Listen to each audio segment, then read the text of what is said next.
ভূমিত গৰজিল ৰাজ্য দলৰ সভাপতি তথা শিৱসাগৰ সমষ্টিৰ বিধায়ক অখিল গগৈ কাৰ্বি ভূমিত বিধায়ক অখিল গগৈৰ গৰ্জন উদাত্ত ভাষণ অখিল গগৈৰ ফালৰ পৰা কোৱা হৈছে যে কাৰ্বি ভূমিত অখিলৰ মন্তব্য হিমন্ত বিশ্ব শৰ্মাৰ যদি পুলিচ বাহিনীয়ে মোক গুলিয়ায় তেনেহলে মই বুকু পাতি দি থিয় দিম পুনৰবাৰ কৈছো বিধায়ক অখিল গগৈৰ ওপেন চ্যালেঞ্জ হিমন্ত বিশ্ব শৰ্মাক যে হিমন্ত বিশ্ব শৰ্মাৰ বাহিনীয়ে পুলিচে যদি মোক গুলিয়ায় তেনেহলে মই বুকু পাতি থিয় হম মই কাৰুলৈ ভয় নকৰো সমান্তৰালকৈ বিধায়ক অখিল গগৈৰ ফালৰ পৰা কোৱা হৈছে যে 2026 আহি আছে 2026ৰ বিধানসভা নিৰ্বাচনত হিমন্ত বিশ্ব শৰ্মাক ব্ৰহ্মপুত্ৰ দলিয়াই দিম কেৱল হিমন্ত বিশ্ব শৰ্মাই নহয় কাৰ্বি আংলঙৰ পাহাৰৰ পৰা তুলিৰাম ৰংহাঙক আমি দলিয়াই দিম এনে ধৰণে হুংকাৰ প্ৰদান কৰিছে বিধায়ক অখিল গগৈ এক প্ৰকাৰ ক'বলৈ গ'লে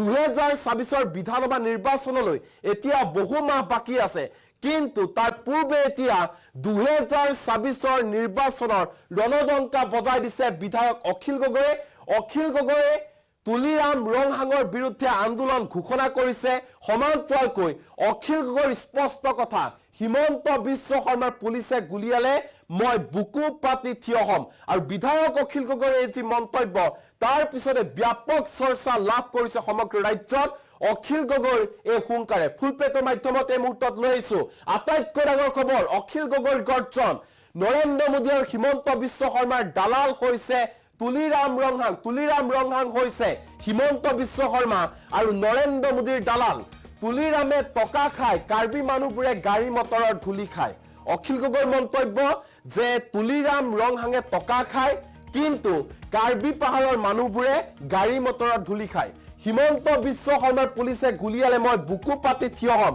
যদি হিমন্ত বিশ্ব শৰ্মাৰ পুলিচ বাহিনীয়ে মোক গুলিয়ায় তেনেহলে মই বুকু পাতি থিয় হম হিন্দু মুছলমান কাকুকে কাৰ্বি আংলঙত মাটি দখল কৰি থাকিবলৈ দিয়া নহব 2026 চনত হিমন্ত বিশ্ব শৰ্মাক চকীসহ ব্ৰহ্মপুত্ৰ দলিয়াই পেলাই দিয়া হ'ব আৰু কাৰ্বি আংলঙৰ পৰা তুলিৰাম ৰংহাঙকো পাহাৰৰ পৰা দলিয়াই দিয়া হ'ব এই ঘোষণা কৰিছে বিধায়ক অখিল গগৈ APSLCৰ প্ৰতিষ্ঠা দিৱসত এনেধৰণে উদাত্ত ভাষণ প্ৰদান কৰিছে বিধায়ক অখিল গগৈৰ গৰ্জন অখিল গগৈৰ হুংকাৰ যে 2026ৰ যে বিধানসভা নিৰ্বাচন আহি আছে সেই বিধানসভা নিৰ্বাচনত হিমন্ত বিশ্ব শৰ্মাক চকীৰ সহিতে ব্ৰহ্মপুত্ৰ দলিয়াই পেলাই দিয়া হ'ব আৰু তুলিৰাম ৰংহাঙক হিমন্ত বিশ্ব শৰ্মাৰ লগতে পাহাৰৰ পৰা তুলিৰাম ৰংহাঙক দলিয়াই দিয়া হ'ব সমান্তৰালকৈ অখিল গগৈয়ে তুলিৰাম ৰংহাঙৰ বিৰুদ্ধে আন্দোলন ঘোষণা কৰিছে অখিল গগৈৰ ফালৰ পৰা কোৱা হৈছে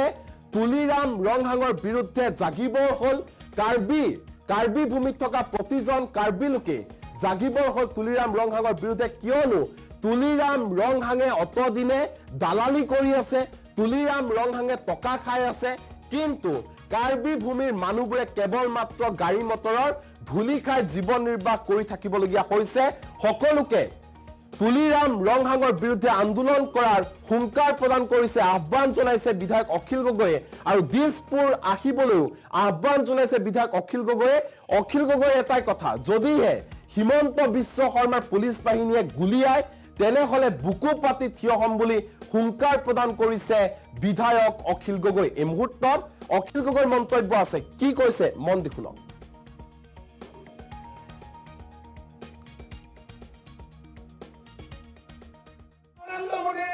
দালাল কেইটামান তুলিৰাম ৰংহাঙৰ নিচিনা দালাল কেইটামান টকা পায় আৰু বাকী কাৰ্বি মানুহকে অকল খালি সেই কয়লা ভাটিলৈ আহি থকা গাড়ীবিলাকৰ অকল ধূলিবিলাকহে খাবলৈ পায় হয়নে নহয়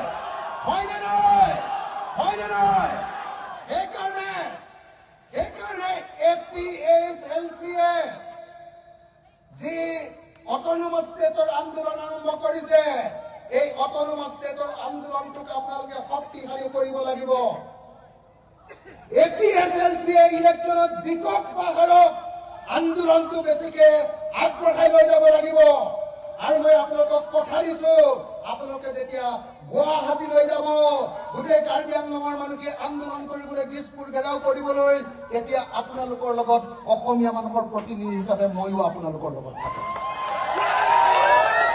আপোনালোকক যদি সীমান্তৰ পুলিচে গুলিয়াই তেতিয়াহ'লে ময়ো বুকু পাতি থিয় হ'ম।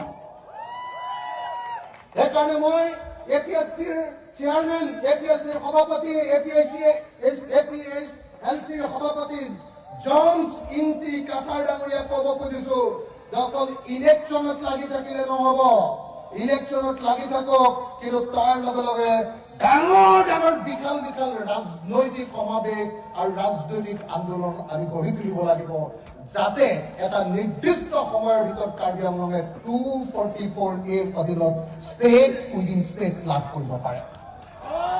লাগে নে নালাগে? 244A লাগে নে নালাগে? ষ্টেট উইদিন ষ্টেট লাগে নে নালাগে?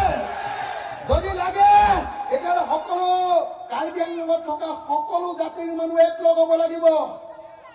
কিন্তু মই এটা কথা স্পষ্টকে কৈ দিছো, অকল কাৰ্বি মানুহ নহয়, কাৰ্বিৰ লগতে আন কুকিকে ধৰি যিমান কাৰ্বি আংলঙত থকা জাতি জনগোষ্ঠীৰ মানুহ আছে সকলোকে ভাই ভাই ৰূপে দেখিব পাৰিব লাগিব। আপোনালোকে পাৰিবনে নাই? পাৰিবনে নাই?